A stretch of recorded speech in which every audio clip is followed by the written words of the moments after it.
Is a real SHTF event going to happen? This is a question we ask over and over again in the preparedness community. We analyze different events. We look at chaos around the world. We try to put a timeline to if one of these events could happen. But here's the simple truth.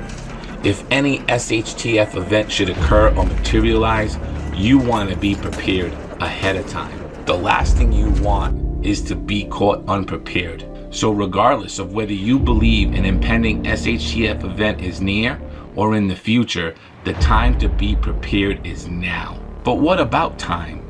Is there a timeline? And if there is, where in the timeline are we? I mean, surely we're not at the beginning of the timeline. So are we closer to the middle or are we near the end? Today I'm going to share with you one man's story. And if you've been in the preparedness community for any length of time, you certainly know who Yuri is. A man who defected to the United States with one simple message. The US is the last free place on earth, but you are being undermined. So many freedom-loving patriots who love freedom, who love liberty, are feeling more and more disenfranchised from society. A large component of that is facts and logic are being ignored. This is extremely frustrating to those who love liberty, freedom, and justice for all. Many of you in the preparedness world are already familiar with Yuri's work, although most of it has been scrubbed from the social media sites entirely. The other concerning thing is that we have an entire generation who have no idea about the impending doom that the stage of normalization brings. So today I'm going to share with you this clip from 1984, 40 years ago, and I'm going to ask you, did he get it right? Ideological subversion is the process which is legitimate, overt, and open. You can see it with your own eyes. All you have to do, all American mass media has to do, is to unplug their bananas from their ears, open up their eyes, and they can see it. There is no mystery. There is nothing to do with espionage. I know that espionage intelligence gathering looks more romantic. It sells more deodorants through the advertising, probably. That's why your Hollywood producers are so crazy about James Bond type of thrillers. But in reality, the main emphasis of the KGB is not in the area of intelligence at all. According to my opinion and opinion of many defectors of my caliber, only about 15% of time, money, and manpower is spent on espionage as such. The other 85% is a slow process which we call either ideological subversion or active measures, активные мероприятия in the language of the KGB, or psychological warfare. What it basically means is to change the perception of reality of every American to such an extent that despite of the abundance of information, no one is able to come to sensible conclusions in the interests of defending themselves, their families, their community, and their country. It's a great brainwashing process which goes very slow, and it's divided in four basic stages. The first one being demoralization. It takes from 15 to 20 years to demoralize a nation. Why that many years? Because this is the minimum number of years which requires to educate one generation of students in the country of your enemy, exposed to the ideology of the enemy. In other words, Marxism-Leninism ideology is being pumped into the soft heads of at least 3 generations of American students without being challenged or counterbalanced by the basic values of Americanism, American patriotism. The result you can see. Most of the people who graduated in the 60s, dropouts or half-baked intellectuals, are now occupying the positions of power in the government, civil service, business, mass media, educational system. You are stuck with them. You cannot get rid of them. They are contaminated. They are programmed to think and react to certain stimuli in a certain pattern. You cannot change their mind, even if you expose them to authentic information, even if you prove that white is white and black is black. You still cannot change the basic perception and the logic of behavior. In other words, these people, the process of demoralization is complete and irreversible. To get rid society of these people, you need another 20 or 15 years to educate a new generation of patriotically minded and common sense people who would be acting in favor and in the interests of the United States society. And yet these people who've been programmed and, as you say, in place and Yes. who are favorable to an opening with the Soviet concept, these are the very people who would be marked for extermination in this country? Most of them, yes. Simply because the psychological shock when they will see in future what the beautiful society of equality and social justice means in practice, obviously they will revolt. They will be very unhappy, frustrated people, and the Marxist-Leninist regime does not tolerate these people. They will join the links of dissenters, dissidents. Yes. Unlike in present United States, there will be no place for dissent in future Marxist-Leninist America. Here you can get popular like Daniel Ellsberg and filthy rich like Jane Fonda for being dissident, for criticizing your Pentagon.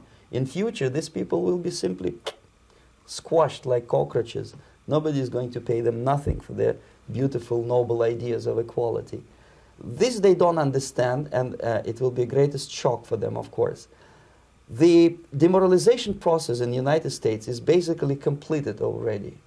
For the last 25 years, actually it's overfulfilled, because demoralization now reaches such areas where previously not even Comrade Andropov and all his experts would even dream of such a tremendous success. Most of it is done by Americans to Americans, thanks to lack of moral standards. As I mentioned before, exposure to true information does not matter anymore. A person who was demoralized is unable to assess true information. The facts tell nothing to him. Even if I shower him with information, with authentic proof, with documents, with pictures, even if I take him by force to the Soviet Union and show him concentration camp, he will refuse to believe it until he is going to receive a kick in his fat bottom. When a military boot crashes his balls, then he will understand, but not before that. That's the tragic of the situation of demoralization. So basically America is stuck with demoralization, and unless, even if you start right now, here, this minute, you start educating new generation of Americans, it will still take you 15 to 20 years to turn the tide of ideological perception of reality back to normalcy and patriotism. The next stage is destabilization. This time, subverter does not care about your ideas and the patterns of your consumption. Whether you eat junk food and get fat and flabby, doesn't matter anymore. This time, and it takes only from 2 to 5 years to destabilize a nation, what matters is essentials: economy, foreign relations, defense systems.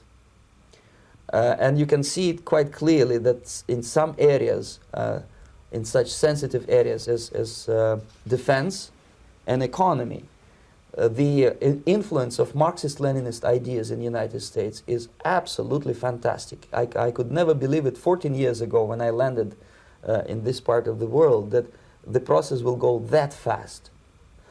The next stage, of course, is crisis. It may take only up to 6 weeks to bring a country to the verge of crisis. You can see it in Central America now. And after crisis, with a violent change of power, structure, and economy, you have so-called the period of normalization. It may last indefinitely. Normalization is a cynical expression borrowed from Soviet propaganda. When the Soviet tanks moved into Czechoslovakia in '68, Comrade Brezhnev said, "Now the situation in brotherly Czechoslovakia is normalized." This is what will happen in the United States if you allow all these schmucks to bring the country to crisis, to promise people all kind of goodies and the paradise on earth, to destabilize your economy, to eliminate the principle of free market competition, and to put a big brother government in Washington, D.C. He will create false illusions that the situation is under control. Situation is not under control. Situation is disgustingly out of control. Most of the American politicians media, and educational system trains another generation of people who think they are living at a peacetime. False. United States is in the state of war, undeclared total war against the basic principles and the foundations of this system. And the initiator of this war is not Comrade Andropov, of course. It's the system. However ridiculous it may sound, the world communist system or the world communist conspiracy, whether I scare some people or not, I don't give a hoot. If you are not scared by now, nothing can scare you. But you don't have to be paranoid about it. What actually happens now, that unlike myself, you have literally several years to live on unless the United States wake up. The time bomb is ticking. With every second, the disaster is coming closer and closer. Unlike myself, you will have nowhere to defect to, unless you want to live in Antarctica with penguins. This is it. This is the last country of freedom and possibility. Okay, so what do we do? What is your recommendation to the American people? Well, the immediate thing that comes to my mind is, of course, there must be a very strong national effort to educate people in the spirit of real patriotism, number one. Number two, to explain them the real danger of socialist, communist, whatever, welfare state, big brother government. If people will fail to grasp the impending danger of that development, nothing ever can help United States. You may kiss goodbye to your freedom, including freedoms to homosexuals, to prison inmate. All this freedom will vanish, evaporate in 5 seconds, including your precious lives.